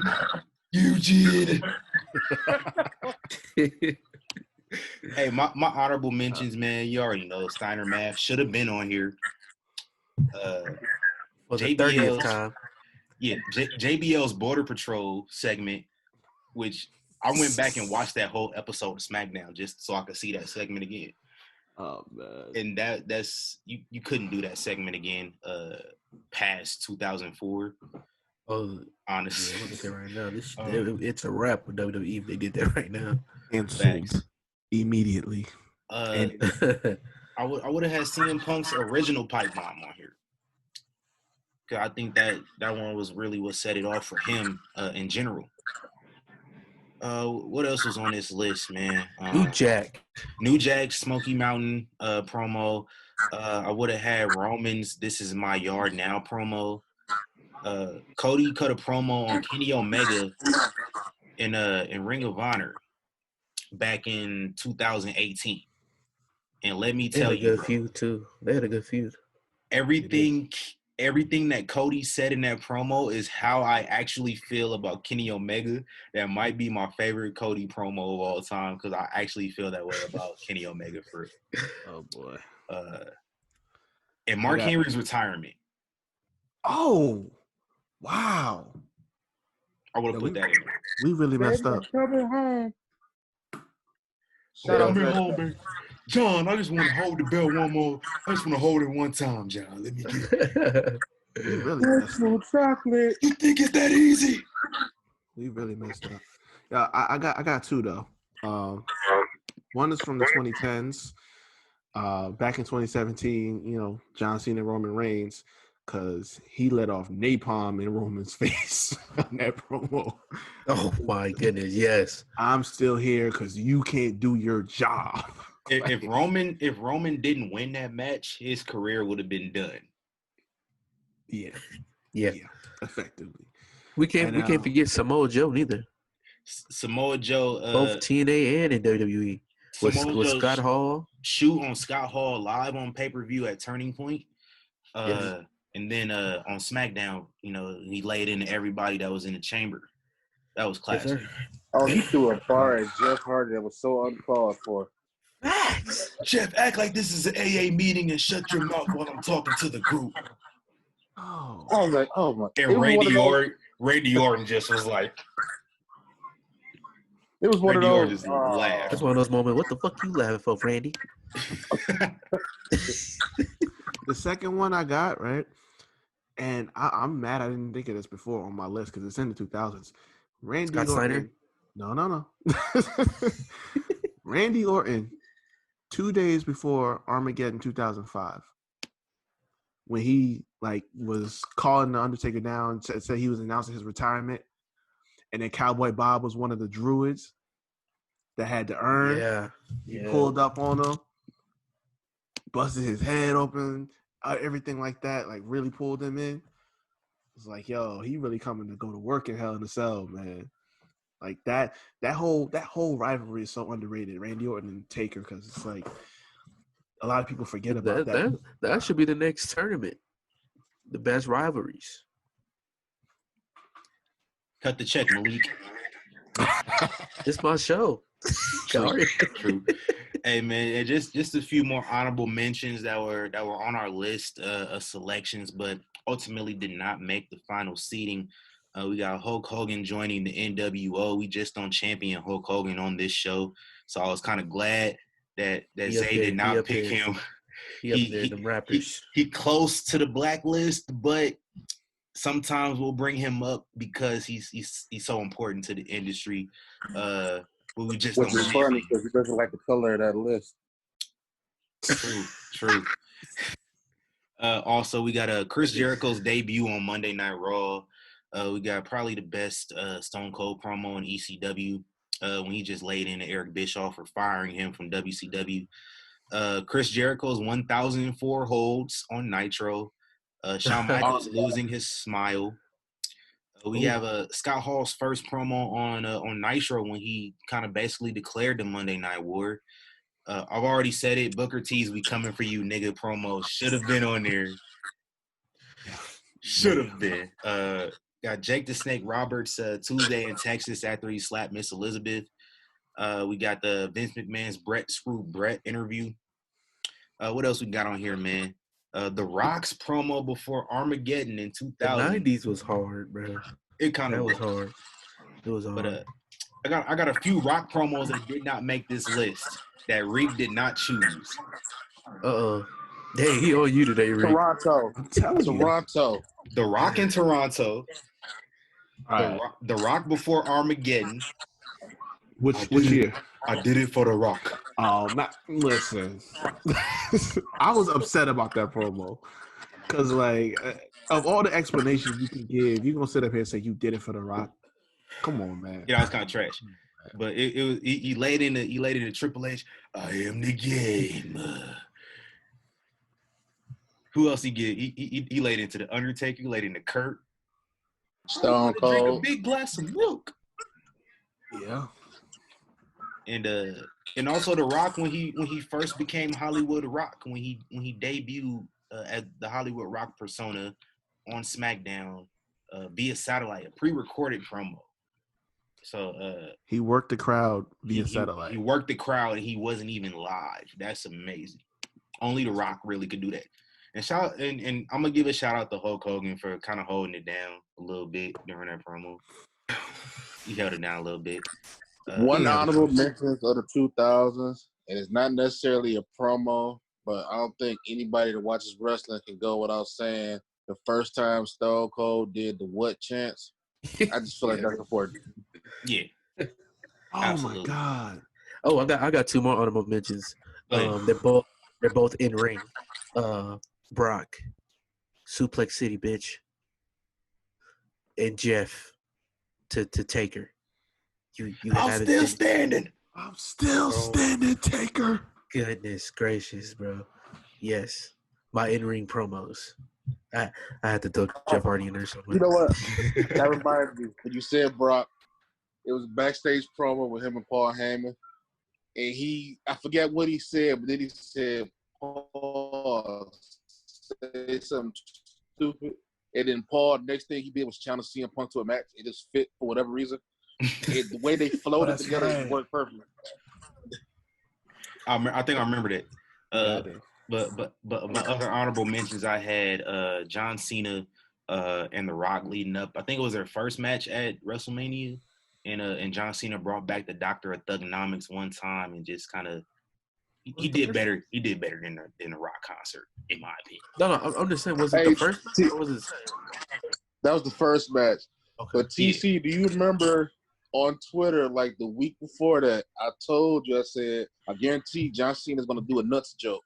And sure enough, he did a nuts joke. He did a nuts joke, pulled the bag out and everything. He's nuts. Threw it at the camera. Go ahead. Oh, go ahead. I got one more, and we talked about this already. Randy, when he cut the promo on Ray after he won the Rumble, he said Eddie ain't in heaven. Eddie's down there. Ooh. In hell. I was kind of uncomfortable. Because, that's why I picked it. I'm like, yo, that's really that's deep. And it's like, if you really trying to draw heat, you picked the right year to do that shit. Wow. And not only did they draw heat on Randy from that promo, he beat Ray and won his title shot a couple weeks later. Oh man! Another one from the 2000s, and it may have been on the list that I missed it. But Ric Flair on Triple H right before Survivor Series 05 promo where he busted himself back open in the ring, knocking his head open. Yeah, I remember that. Yeah.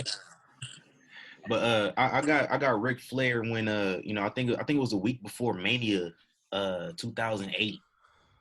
Oh, Yeller, slap Shawn Michaels. I'll show you, oh Yeller. I think that's probably like the last. That was really the last great Ric Flair promo before he retired, because I don't think he really had many leading up to the retirement match. But that one really sold me, and up until that point, I'm thinking like, yeah, Rick retiring, bro. Like this is no brainer. Like Vince McMahon told him next match he lose, he retiring. He won all the matches before Mania. It was so messed up. It was obvious. In a real way, it was so messed up. It was. You lose one more match, you done. But that promo made me think no, he ain't going down without a fight. Like Shawn Michaels my GOAT, but I kind of wanted him to lose. I ain't gonna lie.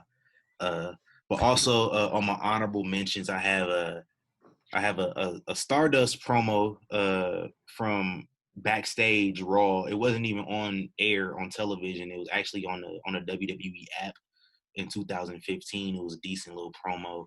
I got AJ Lee's pipe bomb. That one that's really responsible for the women's revolution in WWE. Like that doesn't happen without that promo. Why don't you come to the ring then? Come to the ring. Oh yeah, shout out to the Bellas too. They both gave birth the same day. Yeah. Wow. And they both have boys. So they both have the worst promo segment in the history of television. The Bella twins had Bella twins. You know what? I heard that. Bitch, you got it. The worst promo ever is the Eli Cottonwood mustache promo. And I will not argue with anyone about that promo. But I wish. Hold on. Hold on. Do y'all remember that backstage promo of Fandango? It's like shortly after he won NXT, and he just pours a gallon of milk over himself. What the fuck was that about? I don't ask you questions about that. If you ever look at Dexter Loomis' Instagram, he does that, but with like Bloody Marys. He'll just be a video, he'll be drinking it, and then he'll just pour it on himself. And you know his gimmick is he doesn't talk, so he's just standing there pouring the Bloody Mary on himself. Oh, he weird. He a weirdo. But that's been his gimmick since Impact, so like that's him now.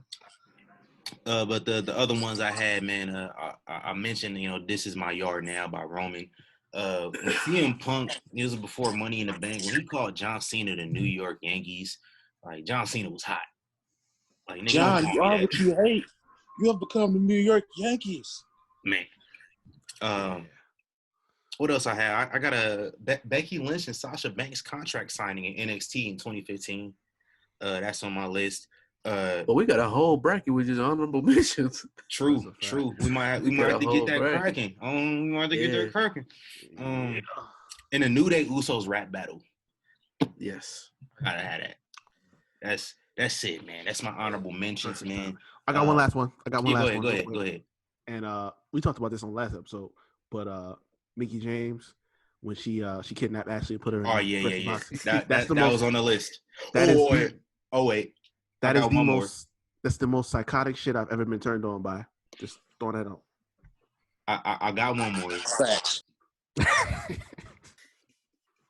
Jay Lethal and Ric Flair.